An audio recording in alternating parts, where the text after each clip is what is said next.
Hi folks, Chuck Black here. We are doing 52 weeks of Python. We are in week 16, and this week's lesson is about generators. Now, you may or may not have heard of generators before. For me personally, I've not had a need to use generators in my life, but somebody in a previous class that I did when I was doing beginning or a little bit of intermediate Python, they said, how can you have a class and not talk about generators? And even though I disagreed, I decided I would learn a little bit more about generators. And I actually encountered them in my own software development work with a very major financial company, and they were used in a completely, in my mind, unnecessary manner, caused us a lot of headaches and hassle. And so I'm not a huge proponent of generators, but it's good to know about them. You can see I've highlighted this here, that yield is something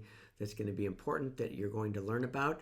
I did want to highlight something. You may be looking over here and say, hey, wait a minute, that looks a little bit different, that code that you've got. It looks like it's structured a little bit differently, and it is. I went ahead and created a folder here. This is actually a folder, not a Python package, and meaning it just has code in it. We're not going to reference this code for anything other than running itself. And I called this intermediate, and I actually added some things that we've already talked about. Everything is an object, comprehensions I put in there. I'm doing generators today. I'm going to talk about normalizing data in the next lesson. I decided to add in tuples and sets because it's good to know about them. You could argue with me that those are more basic than intermediate, but I just put them there because they fit better. So that's what we'll be talking about in the future. Today, though, the lesson is on generators. I do want to give you this get out of jail free card if you're a brand new person. Generators are probably not something that you need to know right from the get-go. In fact, I can say almost for certain they're not, unless somebody's done something mean and begun to use them. Maybe when they shouldn't. I don't know. Maybe I should be easier on generators. But if you are new and you want to just barely listen to this, I give you complete permission to do so. Try to follow along. If you do get confused, because it can be confusing at points, then you have my permission to just say, you know what, this is for the birds. I'm going to go to the next lesson, whatever you choose to do. If you're intermediate or advanced, then you probably want to know about generators because you'll probably bump into people who are using them either legitimately or maybe just because they like to use new technology, which unfortunately is a characteristic of software developers around the world that I don't necessarily agree with. Technology, just for technology's sake, is not always the best idea. But you'll be now exposed to what generators are and how they work. So good luck, and let's go forward with the lesson. Okay, so this lesson is about generators, and you may have never even heard of generators. Even if you're just new to software, you've probably heard of looping, you've heard of data structure, things like arrays or lists or dictionaries, maps, etc. You've heard of that type of stuff. Of course, you know about printing and strings and stuff, but you haven't heard of generators. And so why am I talking about generators? Well, a couple of things, and my apologies if I go over this a little bit in the very introduction, which you will have listened to already. I'm not sure exactly how much I'm going to put in there, but I will show you. I have reorganized things a little bit so that under basics, I have devices, functions, strings, lists, and dictionaries, etc. And I've actually created a new folder. This isn't the Python package. It's just a folder that holds code. And inside it, well, and I'm calling it intermediate because this is more than just the most basic stuff. This is getting into a little bit more computer science-y, a little bit once you've gone beyond just being sort of a rank amateur when it comes to writing software. And I've put in here some of the things that we've talked about already at this point in the sequence of lessons. I've put in here everything is an object, where we talk about the fact, obviously, that everything is an object in Python, mutability, immutability, etc. I went through list comprehensions and dictionary comprehensions and combinations of those. And now we're talking about generators. And I have to tell you, in my own personal experience, and I've been writing software for networks for something like 40 years now at advanced levels, I've not been in a situation where generators were ever of interest or a necessity for me. And in fact, it's only recently that they've become more relevant. And primarily that's because of the world of data science and dealing with huge volumes of data in a manner that needs to be making it more efficient for dealing with it. And when I say efficient, I mean efficient in terms of memory utilization, not in terms of performance, and we're going to see that. So I would probably skip generators altogether, except for a couple of things. Number one, I did a class called, I think it was something like Everything You Need to Know to Become a Python Developer. And there was a complaint from a person who said, how can you say it's everything you need to know and you didn't talk about generators? And I got to admit, at that point in time, I kind of said, huh? And I had no idea why this would be high on anybody's radar. And frankly, for the stuff that we do, I'm not sure how relevant this is, but I am telling you this because of this situation. I recently worked on a project with a major financial institution whose credit cards you probably have in your own wallet, and an individual who was, I love the guy, very smart guy, obviously. He had a little bit of something that you see in software developers or programmers, which is, in my opinion, an excessive joy in using the latest technology just for the sake of the technology. So he used generators in some of the code that he developed, and it's too strong to say it caused no end of pain for us, but it caused us a bit of pain. And so in case you run into something like this, I want you to be aware of it. So I've created this thing called generators. And what is generators? Well, here you can see I have some code under generators, and I just want to point this out. I'm going to list this side by side, split that to the right, and let you look at this code here. If you look at the code here, and you look at the code over here, you'll see, wow, those look pretty much the same. In fact, you know what? At first glance, you may say, whoops, hang on a second. If you're really sharp, you'll say, that's exactly the same. And you'll be saying, Chuck, you're a complete moron, and I agree totally. I'm looking at exactly the same code here because I did a split. I forgot to delete this one. So let's go back to this again and try to hide my embarrassment. This code right here looks suspiciously the same as this code over here. Now the difference that you may see is we have some print statements over here, which we wouldn't be able to do over there. We're doing create devices. This is the main thing that's going to be different. And over here, we're doing create devices gen. But in both of these, I have something that looks like this, while true, and I get an IP address, and I come through and I say for device in devices. In my generator program that we are looking at, I have a while true loop. I gather an IP address for input, and I have a for loop that looks exactly the same. I say for device in devices gen. So in this situation, I have devices, which I did a create devices up here. You can see over here, I'm using devices gen. Devices gen, I did create devices gen. So that's the difference, okay?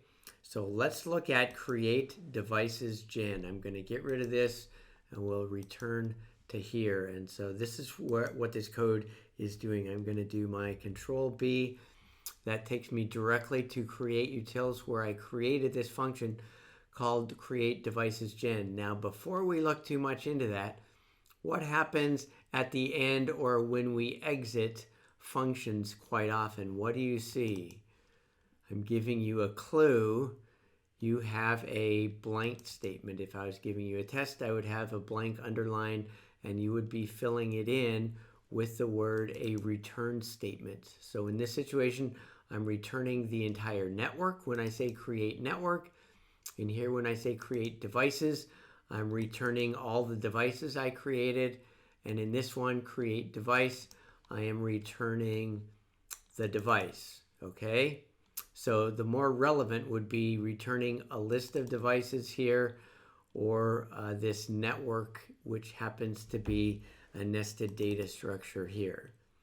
Now what am I doing? I have create devices gen.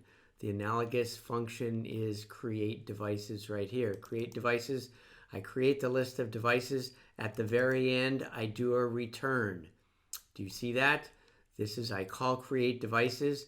It goes through the for loop, and it creates all of the devices, and then at the very end, it returns all of the devices that have been created. Let's look down here at create devices gen. In fact, why don't I do this? Here's something that I can do that makes it a little bit easier to look at. I want to split this. Hang on a second. I want to split this to the right. And now I'm looking at the same file, but in this situation, I want to be looking at the same file. Over here, I'm going to be looking at create devices gen. Over here, I'm going to be looking at create devices.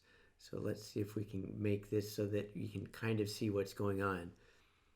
Here, create devices, when I'm creating it, I'm creating a list. I'm not doing that over here in create devices gen. That gives you a clue that I'm not going to be returning a list of devices. This looks exactly the same. I'm checking to make sure that the number of devices and the number of subnets is correct.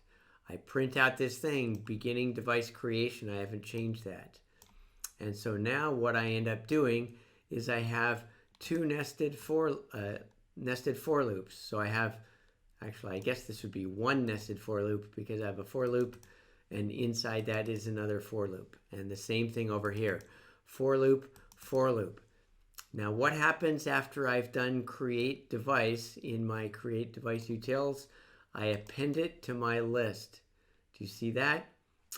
I created a list. I'm doing an append. At the very end, I'm doing return devices. But now, here is something weird, and I'm going to pause and tell you, if you're a new developer and you're just hanging on by a thread to everything that we've been talking about, this maybe blow your mind is a little bit too strong a word, but this is very different behavior. Normally, we are just doing return network, we're doing return created devices, we're doing return device, we're doing return statements, and we are done. When you have a generator, when you return something that is a generator, what is ending up happening is you are pausing your execution in the middle of what you are doing, and you are returning with your current state, data that reflects your current state. Let me explain how that actually works. So this is the kind of normal way. This is, I suspect, what you'll be doing most of the time in your life. But if you choose to do generators, you'll know you're using a generator because of the fact that you'll see a yield statement. Yield is the statement that we use. And if you want to understand the English of that, basically it says yield kind of means stop. In a certain sense, in traffic, entryways into a motorway or something, it says yield to traffic. That means stop to allow other traffic. So this is basically saying, I want you to stop in the middle, and I want you to return where we are at this particular point in time. Okay? So for those of you that are intermediate or advanced, you're probably going to be able to pick up on this. If you are new, just hang in there. I give you my permission, if you are new, to say, you know what, that's not something I really care about. Now at least you know what to look at when you see a function That has a yield statement in it. That means that it's going to be returning what we call a generator. And now is when it gets kind of weird, because what's going to happen is basically that function is going to return immediately. It's not going to go through the process of creating everything. It's going to get to a particular spot and it's going to return this generator. And so just get that in your mind. In this other situation, we went through all of the device creation and then we did a return of the entire list. This time we're not doing that. We are basically returning the generator. And here's what's going to happen. When I have a generator, what I can do is I can treat it as if it was the entire list in the syntax of my for statement. But what's going to happen is every time I go through an iteration of this, it's going to return to this function and it's going to do the next iteration. That's the easiest way that I can describe this. So the first time through, it's going to give me the very first device. The second time through, it's going to give me the second device. The third time through, it's going to give me the third device, etc. So when I go through this, I'm basically getting my devices one at a time, just like I am in that other code that we looked at, the list versus dictionaries. I'm going through it one device at a time. But the difference is that device is getting generated one device at a time because I'm using the generator. So let's take a step back and think about why we would do this. So why would you use a generator rather than using the regular function that returns a list as we have done before? Well, if you imagine a world of, say, data science, where you have huge volumes of data, let's say you have 100 million items of data that you are going to process and do something with.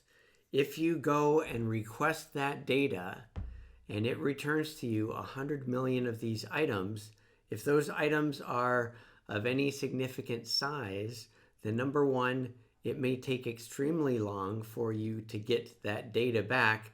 And number two, it may blow away your application because it will take up too much memory. And so it's significantly because of memory usage that you would use a generator.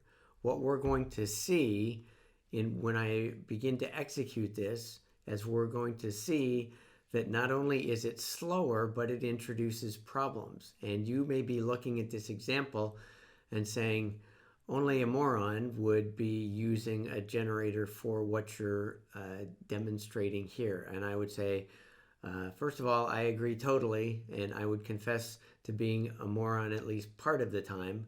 But one of the legitimate reasons that I'm doing this is because I want to show you some of the dangers involved with using something like a generator and also some of the trade-offs. I don't have memory issues with my 64,000 devices that I'm getting returned to me when I created them. Here I create devices 254. I don't have memory issues when I do that. It barely has an impact on my memory. I've looked at it using this system monitor.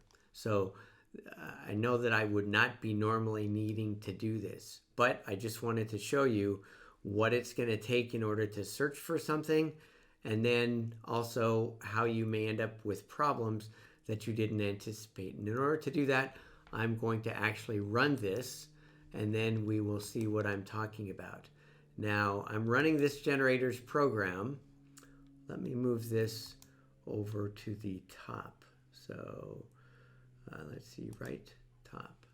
So here it is. I've created all of my IP addresses. I'm not listing them all, but they were, I'm hoping I remember this right, 10.0.x.x. So I'm going to say 10.0.1.1.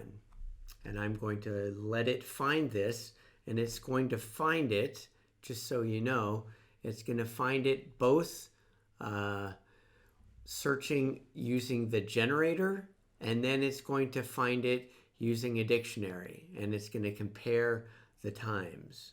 Now, I think before it was like 3 seconds when you had a list versus a dictionary when I'm finding the very first one. Let's see what it is with this generator. Okay, let me make this a little bit easier to see. So it says dictionary search was 8 times faster than a generator search. If I was to go then and find 10.0.254.254, I believe that's going to be the last one. I'm going to hit return here, and it's going to go and find it.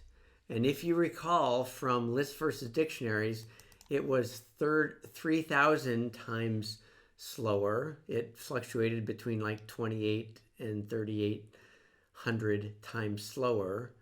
This is actually like 20 times worse than that. This is 60,000 times slower to do a generator search. So it took a very long time. You can see the difference in this doing it through the generator versus this using a dictionary. Dictionary, it's always going to be about the same amount of time. So you can just get a little bit of an idea of what's going on. Now, by the way, I just want to point this out. This value here, remember when we did lists versus dictionaries, these two values were identical.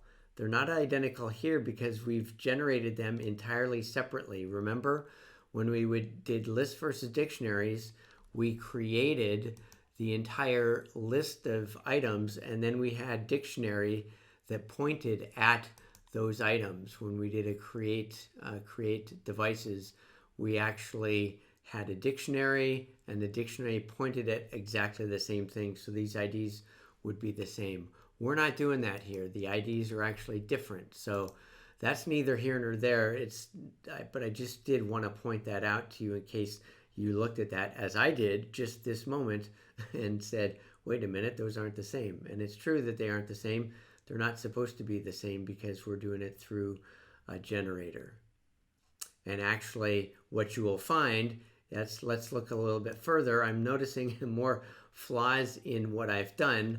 You'll have to trust me that what I'm finding is the IP address, but remember, the generator is doing something entirely different. We're not pointing at the same data. That's why the name and the vendor and the OS, etc., are going to be different. But you'll notice the important thing is, what were we searching for? The IP address. Is the IP address identical between those two? Yes, it is. So this is giving you an idea of what's going on. And let's talk about that for a second. What actually is going on? So every time, let me go back here. When I am searching for this item using a generator, the first time through, what's going to happen is this function is going to get called, and I'm going to do the first iteration, and it's going to yield to me the first device that it creates. All right? And it's going to return that, and it's going to remember where it was. Okay, are you with me? It's going to be in this for loop. It saves its state. I'm not going to go into the details of how exactly it does that. That's an interesting thing if you're a computer science person. If you're not, it's going to just confuse you. So just remember, it's remembering where in this for loop it was. The second time through, when I go through and I try to find it the second time, so I'm going through, where is it? Sorry, when I'm going through this for loop the second time and it's trying to find it, it's going to call back into this function where we got the device's generator from, and it's going to do the next iteration. And I'm going to keep going back to here, going to the next one, which will cause me to come here and do the next one, yield the next one, yield the next one, yield the next one. And you notice for this one, it's going to have to go through all 254.254 of them before it gives me the final answer back. And it will finally find it. And that's why it took 60,000 times more. Okay? So basically, what happens is when I do a for loop with a generator, it's actually not iterating through a list. It's going physically back into that function, and it's iterating the next iteration in this loop. That's how you can think it. And every time through, it yields one device, then it yields the next device, and the next device, etc. Okay? That's exactly what it is doing, and that is why it is actually taking so long. But here's the important thing. Remember, it's retaining its state. This device's gen is retaining its state. So let me show you something. Now I'm going to come back and I say I want you to find 10.0.1.254, let's say. Let's find that one. It will be the 254th device. Let's see what the answer to this is. What? It tells me the IP address is not found. How can that be? I can run the list versus dictionaries and I can bounce around everywhere in my list of these devices and I can find anyone. What's going on? Is there a bug in the program? And the answer is there's not a bug in the program. The situation is this: devices gen, remember? That was returned to us. This generator was returned to us. And what has happened? And for those of you that are new, you may not be getting this. For those of you that have been around the block a couple of times, stick with me and I think that you'll understand this. I've not actually described this to people in a class before, so I'm hoping that this description is going to be useful. Remember, I said it remembers its state. This generator remembers its state. So every time I come in here, when I call that generator, it's not starting at the top. It's actually resuming where it was.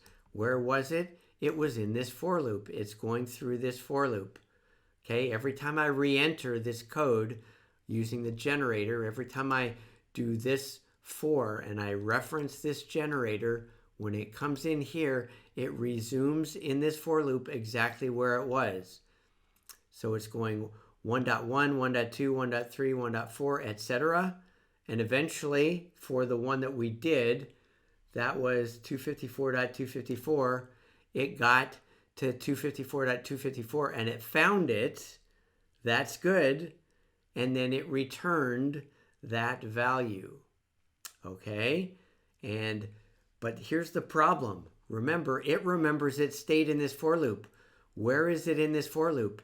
It's at the very end of this for loop. It's at 254.254 because that's what we created when we created the generator. It's at 254.254. It remembers its state. So every time I come back in here, it's at the end. All right? That's why it won't find it. I could type in anything I want here, 10.0.1.1, and it's not going to find it. I actually don't know the answer to this, but I think it won't find it if I do 254.254, the one that I found before. It should have gone past this already. It didn't find it again. So let's do this. Let's kill this and let's start over. And let's run this program again. So now I'm going to type in 10.0.1.1 and it finds it. And now I'm going to do 10.0.1.2 and it found it. Now I'm going to do 10.0.100.100. It took it a while, but it found it. Now I'm going to do 10.0.100.101. And it found it. Remember, notice how fast it found it. Look at the difference here. I'm going to pause and I'm going to ask you, why did it take 37,000 times longer to find 100.100 and it only took 6 times longer to find 100.101? You can pause it right now if you want to think about it for a while. I will tell you why. It is because, remember, it remembers its state. So what was its state? It was at the subnet index was 100 and the device index was 100 when it returned this one up here. Then when I asked for 100.101, this was at 100. Let's see, where am I? This was at 100. This one here was just the very next one was going to be 101, so it found it immediately. Okay? So now the next one I'm going to do, this one's going to fail. I'm going to do 10.0.100.100. We just found that. In fact, just for fun, I'll leave it at 100. All right? Remember, we've gone past 100. So what is it going to say? I'm assuming, and I haven't actually tested this particular one, I'm assuming it will say not found, IP address not found. So it says IP address not found. Try again. Now I might say, oh, I see. I went back one. So why don't I do something different? Why don't I go forward? 10.0.200.100 or whatever. Surely it will be able to find this one. And it won't find it. Why is that? That's because this loop right here, remember, it retained its state. When I asked it to find 100.100, what happened? It iterated all the way to the end. It is at the very, very end of both of these for loops, of the nested for loops. Nothing I can type in will it find. Okay? Even though I went forward. When I said 100.100 and it didn't find it, it exhausted everything in here. That is why I say this is a stupid way to use a generator. But I wanted to point two things out to you. Hopefully you've understood this aspect of it, okay? The two things I wanted to point out. Number one, it takes way longer when you're doing a generator to find things than it does in a list, okay? So remember that. That's a lot longer. And the second thing to remember is it maintains its state.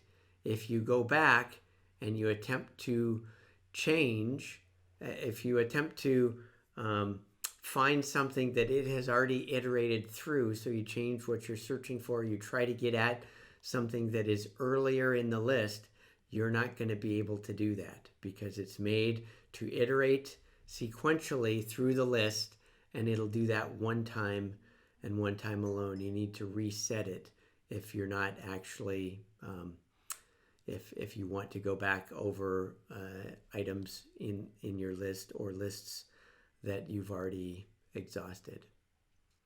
Okay, so hopefully this silly example gives you an idea of some of the things to be aware of. There are other things. There's something that a buddy of mine that works at Talac that I worked with for a while, who worked at Google for many years, we both bumped into getting bitten in the butt by this individual who used a yield statement that made it very, very difficult for us to do unit testing because of this very fact. So just a word to the wise. Now what I'll talk about next is we'll go through a couple other examples of how you might use generators in using comprehensions. Hi folks, Chuck here. Of course you knew that. I'm actually speaking to you from the future. Well, it's not actually from the future, or maybe it kind of is. I'm speaking to you at a point where I have just finished recording this lesson down here on YAML, and somebody has kindly pointed out to me that I have an error in this generator's script that I wrote, the software that I wrote that did generator comprehension. I had done something that was actually incorrect. The output was correct, but I had done something wrong. And so I am going back and I've changed the code. If you were to go back a little bit in this, not that you have to, but you would see that the code here is different. This is the code that I had actually originally done, and later on I made a change right before I recorded it because I thought I had learned something that made it a little bit simpler. And it turns out what I had done, even though the results seemed to be okay, it wasn't doing what I thought it was doing.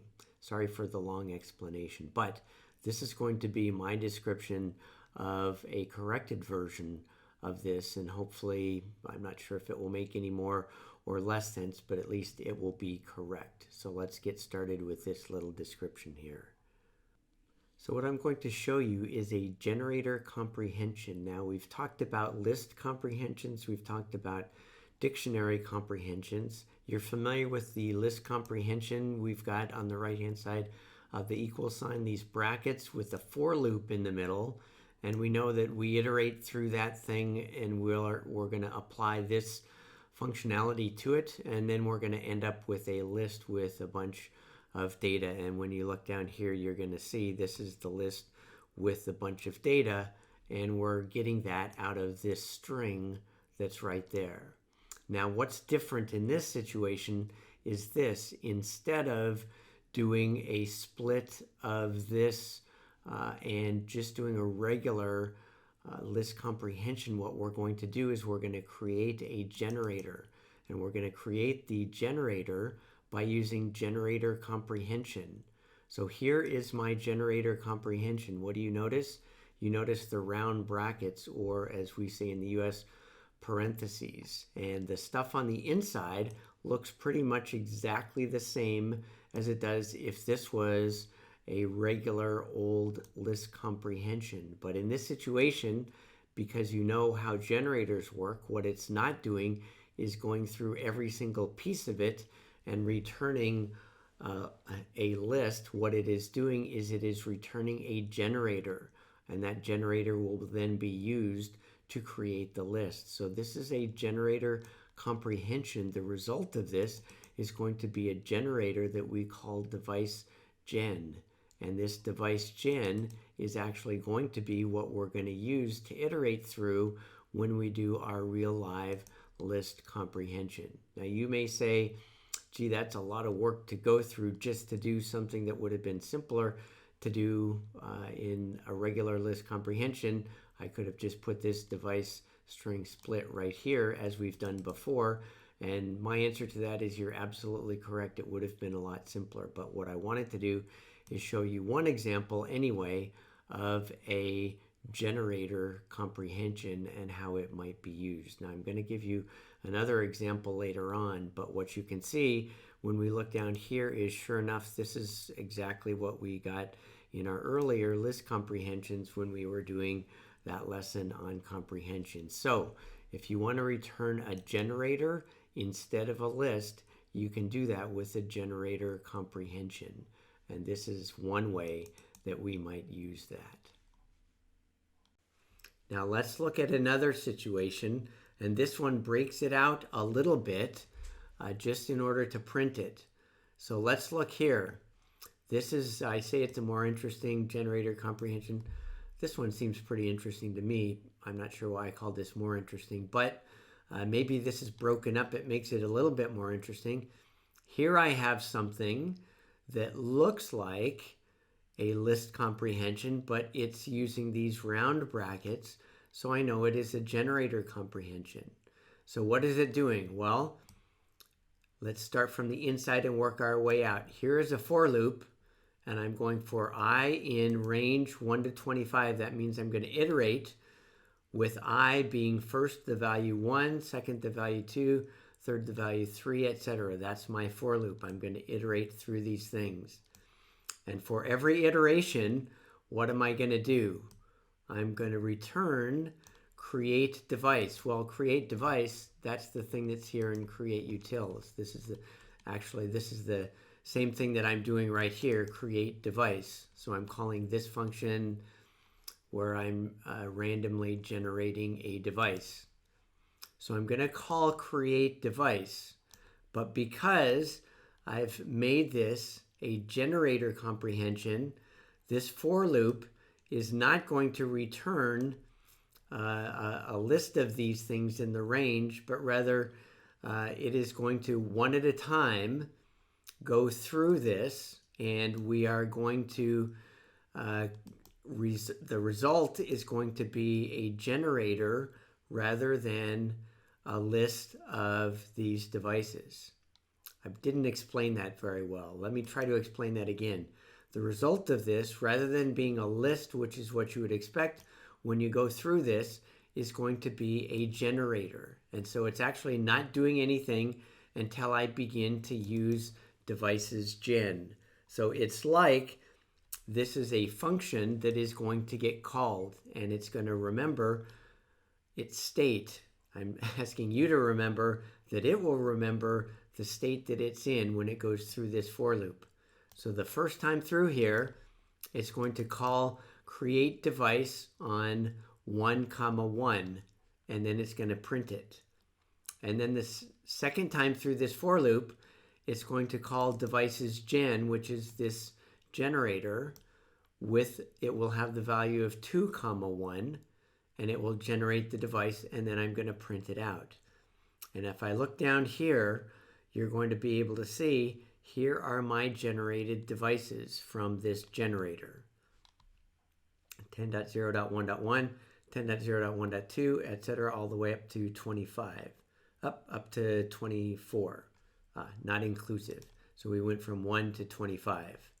So we created 24 of those devices, but we did it one at a time using the generator because I'm using a generator comprehension. Remember, just to make this clear, what this returns, it doesn't execute this for loop because this is a generator comprehension. It saves the generation of all of these iterations until you reference it here, and then it does it one at a time, remembering its state until it's all the way done. Okay, so hopefully that makes some sense. Like I say, I don't tend to use generators in my normal software life. It's something that we use for large sets of data. Hopefully these comprehensions haven't been too incomprehensible, but they shed a little bit light, hopefully, on what you get when you use generator comprehensions. Okay, so let's review what we talked about to try to hopefully solidify in your mind what these generators are all about. Now, if you see a function that has a yield statement in it, that means that this function is returning a generator. And the idea of a generator is that it's going to remember its state and it's going to be re-entered every time the generator is referenced, and it's going to maintain its state. And in this situation, it's basically iterating through creation of all of these devices. The way that you use a generator is you call the function that returns a generator. That's what we did there. And then you use it just as if you would be using a list, but the difference is it is actually going to re-enter that code every time at this location, and it's going to continue to yield another device, another device, another device every time I go through this for loop. So it goes through it one at a time, and the reason that you use a generator is to cut down on memory usage, important in fields like data science and the like, where you have huge volumes of data and you are not required to have random access to various points of data. Here I tried to find stuff. We showed how slow that was. So you don't want to do it if you're trying to find stuff unless you have memory issues. That's how you use a generator. Hey, this is Chuck doing a little bit of editing again. This time I'm editing the closing part just to show you that yes, there is this generator comprehension functionality, and the example that I'm using here, I'm creating a device generator that I'm getting out of this generator comprehension that I'm taking from this string, and then I'm using that in this list comprehension to create the data that you see highlighted down here. And then here's a situation where we broke it out a little bit, where we did create device similar to what we did in create utils that you looked at, and I did it for the range of 1 to 25 called create device. Really, this didn't get called right at this point where this line gets executed. Devices gen is not a list. It doesn't have anything in it. It is something that is callable, and that callable thing is called a generator. And so the first time through in this for loop, it does the first one. The second time through in the for loop, it does the second one, etc. That's how generators work. Now you know a little bit about generators, whether you use them or not. I have no idea, but knowledge is always a good thing. So hopefully you have enough filled up in your brain about generators that you can have at least some understanding. And if you do encounter them, and the way that you'll know that you're encountering one is by this yield statement, then you will know what it's all about and what it's trying to do. Good luck with generators in your Python life.